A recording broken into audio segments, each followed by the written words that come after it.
Hai,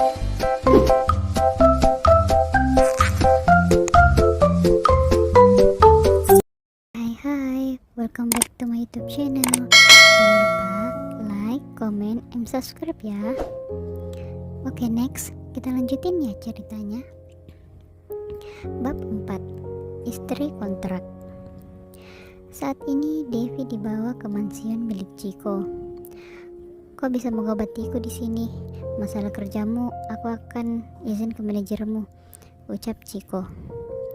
Aku butuh pekerjaan ini, kenapa kau seenaknya izin ke manajerku, cetus Devi. Aku tak suka penolakan, ucap Chiko datar. Dan aku tak suka diatur-atur, teriak Devi. Hei, aku sudah membantumu tadi, harusnya kau tahu balas budi. Oh, jadi kamu tidak ikhlas menolongku, ucap Devi. Bukannya aku tidak ikhlas, katanya kau ingin mengobati lukaku, kata Chiko sambil menunjukkan lukanya. Iya, tapi tidak sampai harus libur kerja juga. Lagian aku butuh uang untuk kuliah, cetus Devi kesal. Aku akan membayarmu, memangnya aku pelayanmu yang ingin kau bayar, ujar Devi yang tak mau kalah. Dasar cerewet, cetus Chiko. Aduh, pelan-pelan bisa gak? Teriak Chiko yang merasa kesakitan saat diobati oleh Devi yang sedikit kasar. Dasar manja, ledik Devi. Siapa namamu? Tanya Chiko. Devi Mariska. Kamu? Tanya Devi balik. El Drago Chiko Giovanni. Baiklah, aku akan memanggilmu El Drago, ucap Devi dengan santai. Chiko terkejut mendengar panggilan itu, karena hanya ada satu wanita yang memanggilnya El Drago, yaitu ibunya. Panggil saja aku Chiko, ucap Chiko. El Drago saja, aku ingin memanggilmu itu. Oh iya, ini sudah selesai, aku ingin pergi bekerja, ucap Devi sembari bangkit dari duduknya. Hai sayang, teriak seorang wanita muda yang umurnya tak jauh dari Devi, bersama dengan seorang pria yang umurnya jauh lebih tua darinya. Mau apa kalian kesini? Ucap Chiko datar.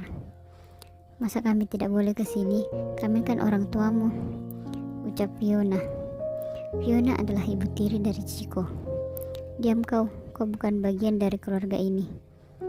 Kau yang diam, beginikah caramu berbicara dengan ibumu? Bentak ayahnya. Dia bukan ibuku.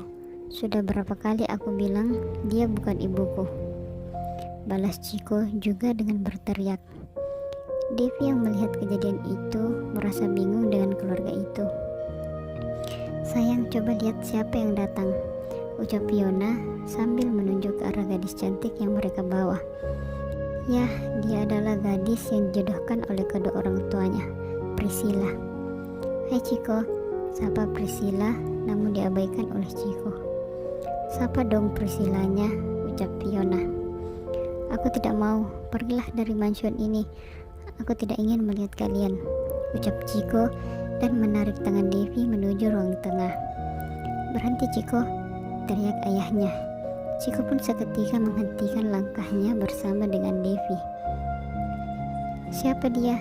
Tanya ayahnya sembari melihat ke arah Devi. Kau tak perlu tahu. Ingat Chiko, kau akan tetap menikah dengan Priscilla. Dengar ya, aku tidak akan menikah dengan wanita manapun yang ayah pilih, dan satu lagi, tidak usah ikut campur masalah pribadiku, bentak Chiko keras.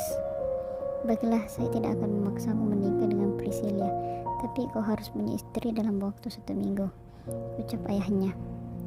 Baik, aku akan bawa istriku dan jangan pernah kembali lagi ke rumah ini.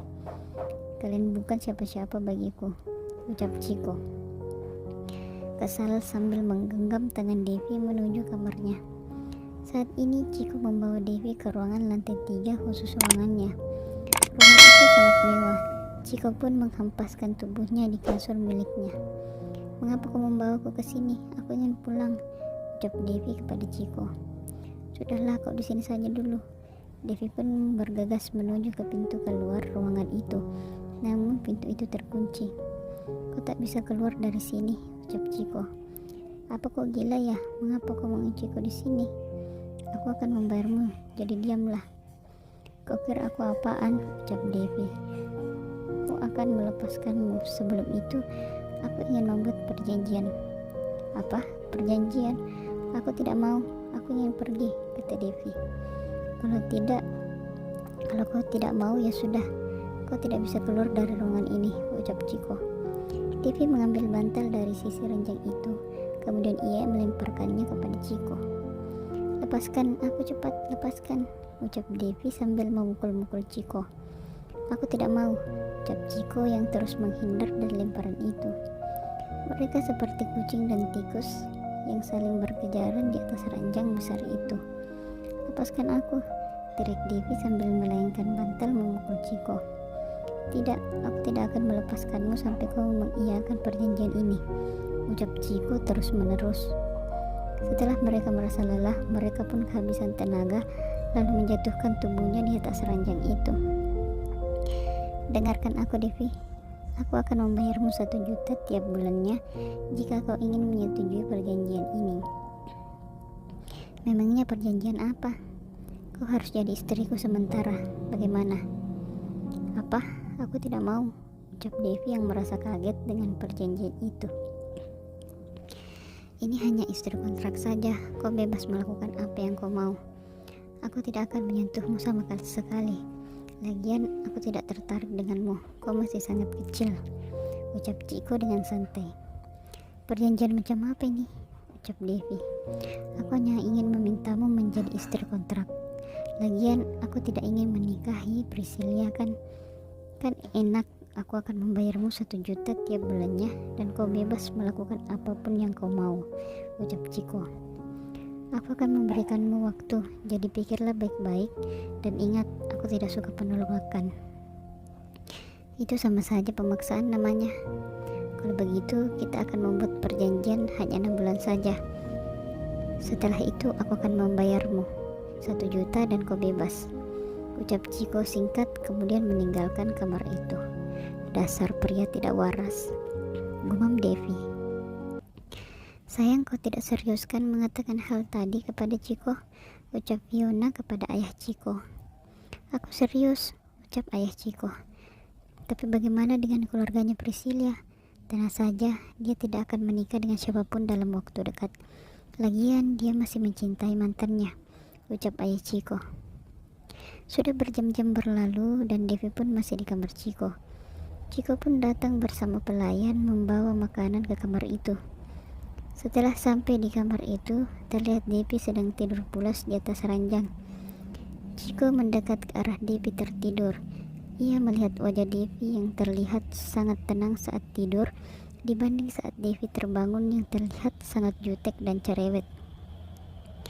Chiko pun mengurungkan niatnya untuk membangunkan Devi. Setelah menunggu lama, sampai Devi terbangun. Akhirnya Chiko pun ikut tertidur di pinggir ranjang itu. Waktu pun menunjukkan pukul 11 malam.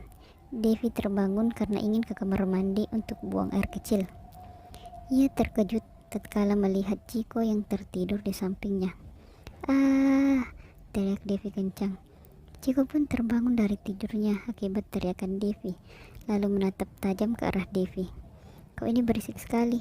Kenapa berteriak? Apa yang kulakukan di sini? Mengapa kau tidur di sini? Teriak Devi.